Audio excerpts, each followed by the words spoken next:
여러분들의 평온한 잠들기와 지혜로운 깨우침에 도움이 되고자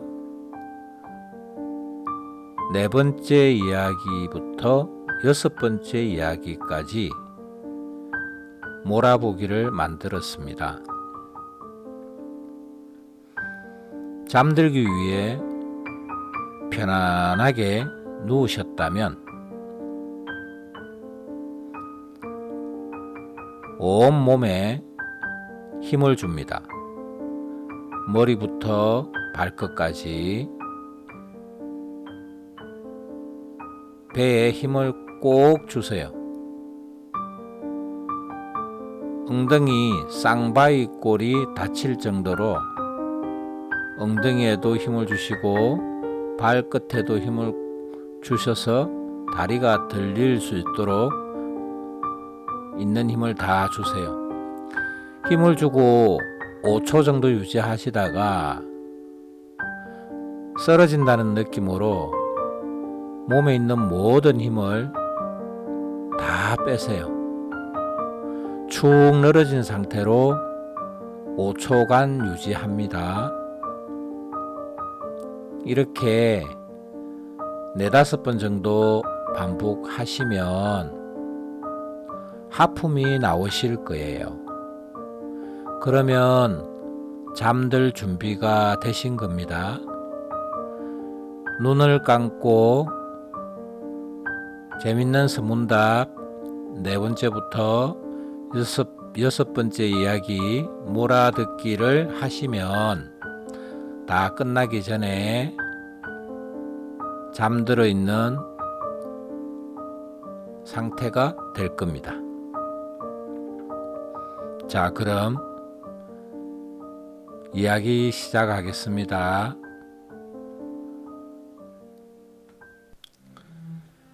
안녕하세요, 여러분. 재밌는 선문답입니다. 겨울이 가고 따뜻한 봄이 오는 요즘, 하루하루를 힘들게 보내시는 분들이 많은 것 같습니다. 뉴스를 보면 미국과 이란의 전쟁으로 세상이 많이 떠들썩한 상황이고, 이를 틈타 돈 좀 벌어보겠다고 주유소들마다 보유 중이던 정상 가격의 기름을 갑자기 하루 만에 20% 30%씩 올려서 팔고 있습니다. 직장에 가면 또 나름대로의 스트레스가 쌓이고, 집에 오면 느는 건 한숨뿐이죠. 모든 게 버거운 날들, 이럴 때일수록 부처님께서 들려주시는 지혜의 말씀으로 평온한 일상을 유지하시고 건강 잘 챙기시길 바랍니다. 2500년 전 한 제자도 요즘 우리와 같은 마음으로 똑같은 질문을 했습니다. 왜 세상은 이렇게 힘들지? 왜 나만 이렇게 괴로운 걸까? 도대체 언제 괜찮아지는 걸까? 이와 같이 말이죠. 그런데 그때는 그 앞에 앉아있던 사람이 다름 아닌 우리들의 지혜로운 스승님, 바로 부처님이셨습니다. 재밌는 선문답 4번째 이야기 시작하겠습니다. 제목: 착한 사람일수록 더 힘든 이유. 어느 날 한 제자가 깊은 한숨을 쉬며 말합니다.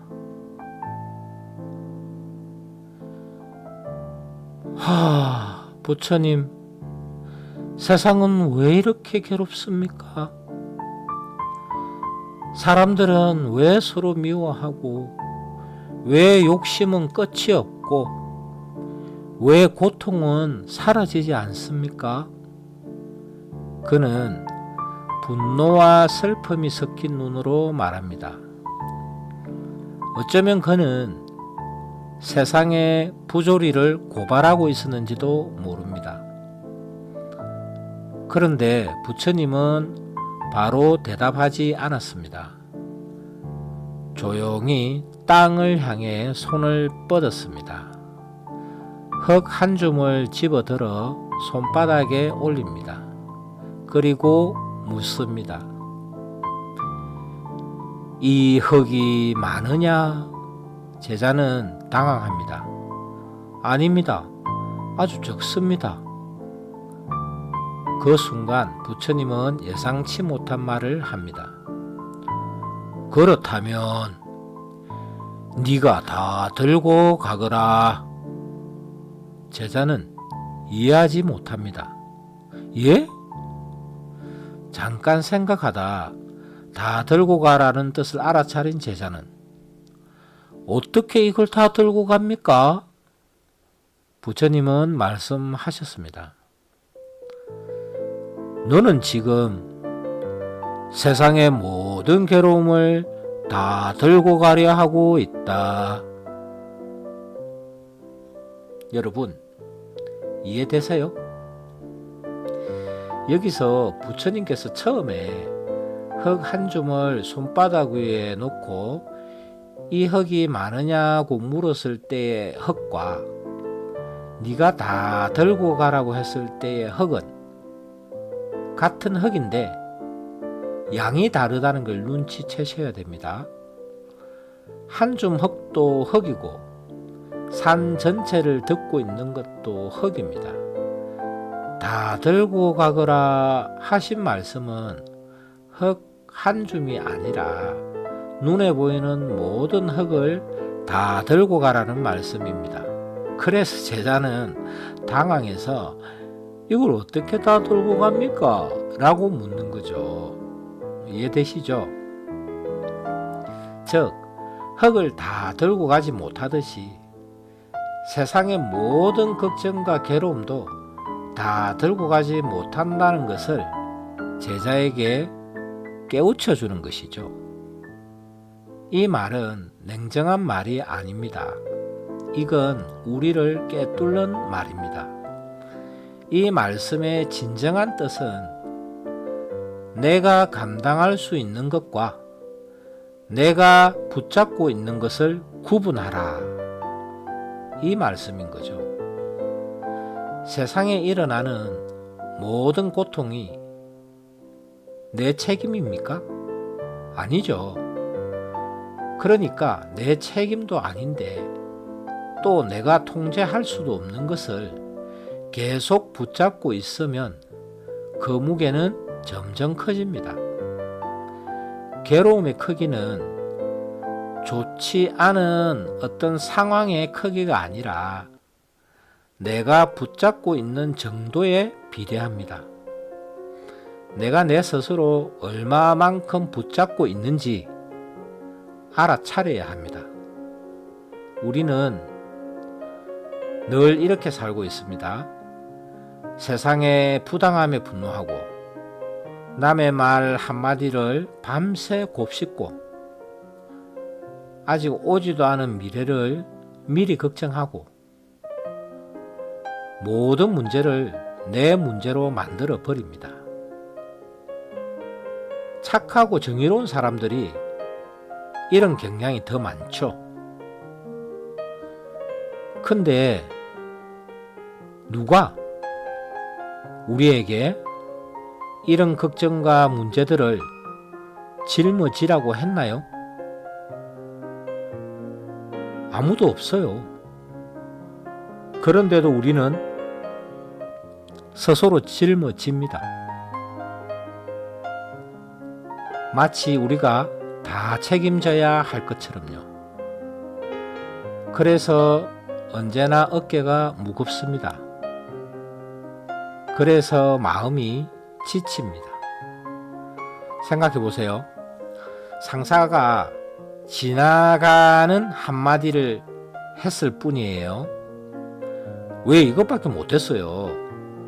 그런데 이 말을 들은 우리는 이렇게 키웁니다.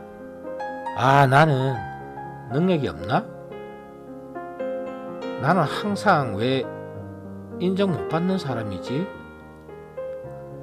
내 인생은 왜 이 모양일까? 한 줌의 흙이 산이 되어가고 있습니다. 그리고 우리는 그 산을 등에 지고 걷습니다. 숨이 차고 다리가 후들거려도 내려놓지를 않아요. 왜냐하면 내 스스로 버텨야 한다고 믿기 때문입니다. 그때 이렇게 한번 생각해 보세요. 이건 지금 이 상황 하나일 뿐이야. 다른 상황에서는 또 달라. 나는 이 한 줌만 다루면 돼 라고요. 세상 전체를 짊어질 필요는 없습니다. 그런 능력도 안 되고요. 부처님의 말씀은 단순합니다. 다 들고 갈 필요 없다 라고 하셨습니다. 세상의 모든 고통은 당신 몫이 아닙니다. 당신이 감당할 수 있는 것만, 그것만 들어도 충분합니다. 나머지는 내려놓아도 됩니다.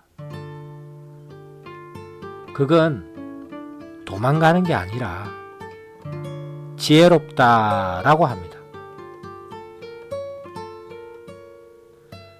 지금 이 순간 혹시 괜히 들고 있는 흙 한 줌이 있습니까? 남의 기대, 지나간 말, 오지 않은 미래, 조용히 한번 손을 펴보세요. 흙 많이 지고 계시네요. 그렇게 지고 계실 필요 없어요. 흙은 원래 땅으로 돌아가도 됩니다. 당신은 세상을 다 들고 갈 필요가 없어요. 당신 몫만으로도 이미 충분히 잘하고 계십니다.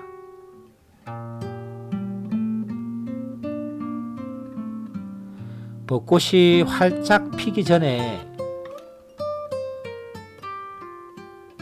여러분 손에 들고 있는 쓸데없는 흙들 다 땅으로 돌려보내시기를 바라고, 또 전쟁도 마무리되어서 기름값도 안정되고 우리들 얼굴에도 웃음꽃이 피면 좋겠습니다. 오늘 이야기는 여기까지 하겠습니다. 끝까지 시청해주신 여러분에게 언제나 감사함을 전합니다. 고맙습니다. 5번째 이야기에서 찾아뵙겠습니다.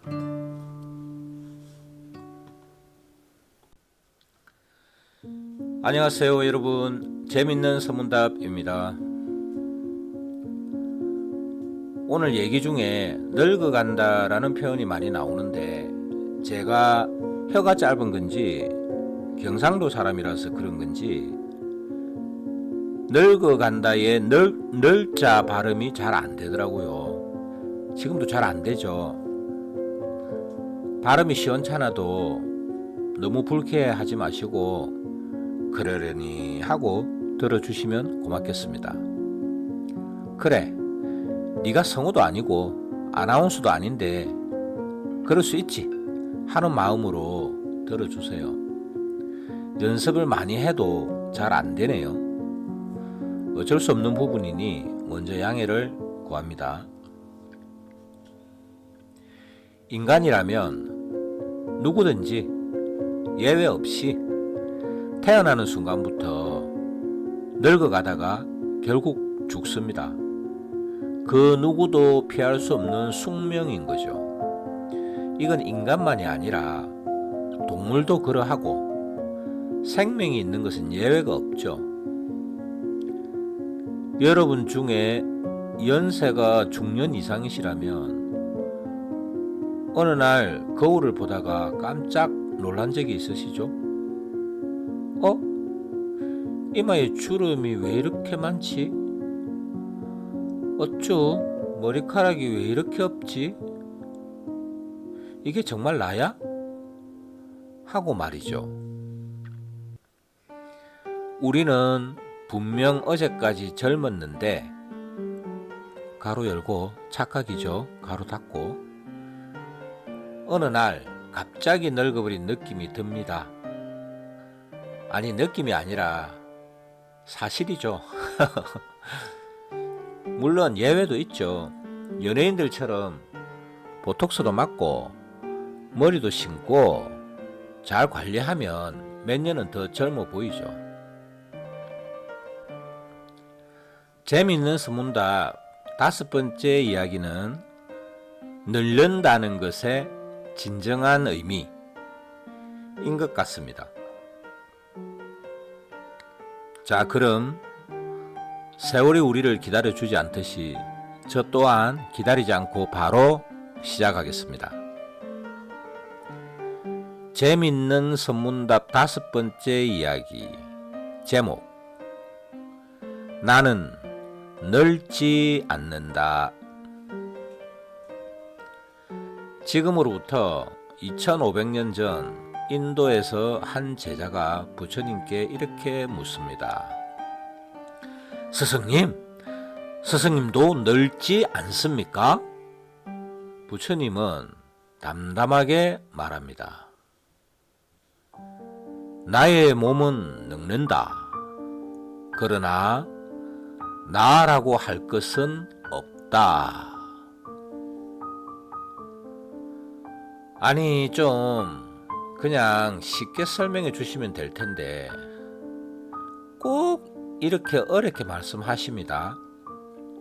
제 생각에 부처님께서는 말을 길게 하는 걸 싫어하는 성격이신 것 같아요. 우리가 알아서 잘 풀이해야지 어쩌겠습니까? 제가 지금 사진 앨범을 보고 있어요. 아주 귀엽고 똘망똘망하고 잘생긴 제 어릴 적 사진이 있네요. 못 믿겠다고요? 보여줄까요? 요 사진 속에 귀여운 아이가 저였습니다. 지금의 저와는 완전히 다르죠. 세포는 전부 바뀌었고 생각도 바뀌었고 취향도 바뀌었습니다. 여러분들의 10년 전의 나, 5년 전의 나, 1년 전의 나, 그 모두가 똑같은 나가 아닙니다. 그렇지 않습니까? 계속 변해왔습니다. 만약 안 변했다면 갓난 아기 때부터 지금까지 세월이 얼마나 흘렀건 여러분은 지금 엉애 하면서 기저귀에 똥 싸고 있어야 하겠죠? 우리는 이렇게 세월 따라 변해왔는데 그럼 어떤 것이 진짜 나일까요? 부처님 말씀의 핵심은 이겁니다. 우리가 붙잡고 있는 또는 알고 있는 고정된 나라는 것은 사실 찾을 수 없다는 것입니다. 몸도 변하고 감정도 변하고 생각도 변합니다. 과거의 나는 지금의 나가 아닙니다. 키도 더 컸고 생각도 더 성숙해졌고 운전도 더 잘하고 완전히 다릅니다. 미래의 나는 지금의 나라는 존재보다 머리카락도 빠지고 주름도 많아지고 생각도 변하겠죠. 지금과는 또 다른 나가 되겠죠. 그런데도 우리는 과거나 현재나 미래의 나를 두고 이게 나야 라고 고집합니다. 착각하면 안 되시어요. 예전의 나는 이미 사라졌습니다. 지금의 나도 계속 변하고 있습니다. 우리는 흐름입니다. 멈추어 있지 않고 계속 변한다는 말입니다. 이런 의미를 반야신경에서는 색불이공 공불이색, 색적시공 공적시색이라고 합니다.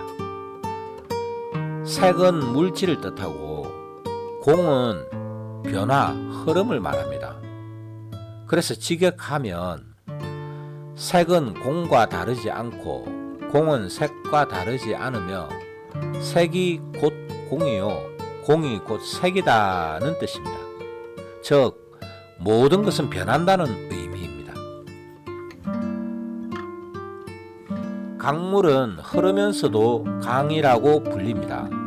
하지만 내가 강물을 보다가 눈 한번 깜빡이면 좀 전에 보던 강물은 흘러가고 없습니다. 새로운 강물을 보고 있습니다. 같은 물은 단 한 번도 존재하지 않습니다. 우리의 몸도 그러합니다. 끊임없이 변화하면서 세월 따라 흘러가고 있습니다. 갓난아기로 태어났다가 어른으로 변했다가 노인으로 변했다가 그러다 또 시간이 지나면 흙으로 변했다가 꽃 한 송이로 변했다가 또 무엇으로 변할지 알 수가 없죠. 그러다가 언젠가는 다시 한번 또 갓난아기로 태어날 수도 있겠죠. 그러니 부처님께서는 말씀하십니다. 갓난아기 때는 갓난아기로 열심히 살고 어른일 때는 어른으로 열심히 살고 꽃 한 송이로 피어나면 꽃 한 송이로 아름답게 살고 항상 내가 어떤 모습으로 있는지 잘 살피고 알아차려서 그 순간을 집중해서 살면 된다라고요. 이제 아까 부처님께서 말씀하신 대답이 이해가 조금 되시나요? 나의 몸은 늙는다. 그러나 나라고 할 것은 없다라고 하셨죠. 몸은 세월 따라 변해가니 늙는 것이고 그 몸은 흙이 되기도 하고 꽃이 되기도 하고 바람이 되기도 할 것이니 나라고 할 것이 없다라고 하신 거죠. 늙는다는 건 자연스러운 흐름입니다. 우리는 다만 우리가 살고 있는 지금의 모습을 잘 살피고 알아차려서 지혜롭게 살면 될 뿐입니다. 지금 현재에 집중하면서 나중에 후회하지 않도록 열심히 살아봅시다. 여러분, 모두 화이팅! 5번째 이야기는 여기까지 하겠습니다. 엉성한 발음에도 끝까지 시청해 주신 분들께 감사하다는 말씀을 드립니다. 평온한 하루가 되시길 바랍니다. 고맙습니다. 꾸벅.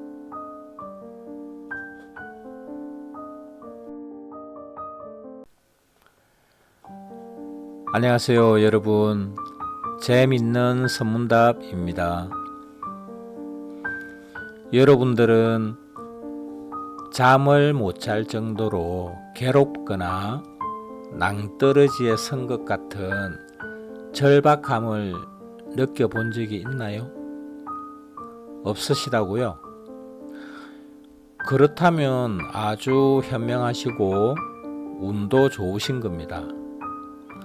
감사한 마음으로 쭉 평온하게 지금처럼 살아가시면 좋겠습니다. 그런데 대부분의 사람들은 100년도 안 되는 우리 인생에서 시기만 다를 뿐 어떤 형태로든 한 번쯤은 삶의 의지가 끊길 만큼 커다란 절박감을 마주하곤 합니다.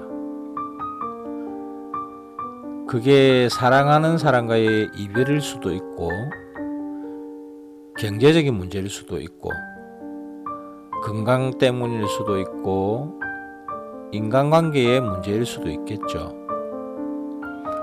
또 사기를 당했을 수도 있고 보증을 잘못 썼을 수도 있고 교통사고를 당해 움직이기 힘들 수도 있겠죠. 이러한 예기치 못한 수많은 문제들로 우리는 괴로움과 불행에 빠져 우울한 날들을 보내는 사람들이 많습니다. 2500년 전 어떤 한 남자도 불행한 날들을 벗어나고자 부처님을 찾아갑니다.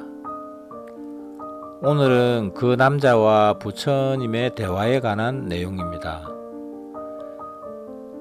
재밌는 선문답 6번째 이야기 바로 시작하겠습니다. 제목: 도를 받은 남자의 이야기. 어느 날 한 남자가 부처님에게 찾아와 물었습니다. 저는 늘 불행합니다. 어떻게 하면 행복해질 수 있겠습니까? 부처님. 부처님은 아무 말 없이 작은 돌 하나를 남자에게 주며 말했습니다. 이 돌을 가지고 시장에 가 보아라. 하지만 팔지는 말고 사람들이 얼마에 사겠는지만 물어보아라. 남자는 이해가 되지 않았지만 어쨌든 부처님의 말씀대로 시장에 갔습니다. 남자가 맨 처음 채소 가게에 갔습니다. 이 돌을 얼마에 사줄 겁니까? 상인은 그 돌을 보고 감자 한 자루랑 바꿔줄게. 남자는 고개를 갸웃했습니다. 다음으로 보석상에 갔습니다. 보석상이 돌을 보더니 눈이 커졌습니다. 이건 희귀한 돌이야. 천냥을 주겠네. 남자는 놀랐습니다. 마지막으로 왕궁의 감정사에게 갔습니다. 감정사는 돌을 보자마자 자리에서 벌떡 일어났습니다. 이건 나라의 보물이다. 가격을 매길 수 없다. 다시 남자는 부처님에게 돌아와 말했습니다. 같은 돌인데 어떤 사람은 감자와 바꾸려 하고 어떤 사람은 보물이라고 합니다. 왜 그렇습니까? 부처님께서 말씀하셨습니다. 돌이 달라진 것이 아니라 그 돌을 보는 사람의 눈이 다른 것이다. 그리고 이어서 말했습니다. 네가 불행한 이유도 이와 같다. 너는 늘 남의 눈으로 너를 보고 있기 때문이다. 여러분, 쉽게 이야기하자면 이런 의미가 아닐까요? 제가 만약 학생이고 우리 반에 30명이 있는데 저는 성적이 15등입니다. 1등부터 14등은 저를 보고 공부 좀 해라, 왜 그리 공부를 못하니? 라고 할 수 있겠죠. 그럼 저는 공부 못하는 바보입니까? 그래서 늘 우울하고 괴로워해야 하나요?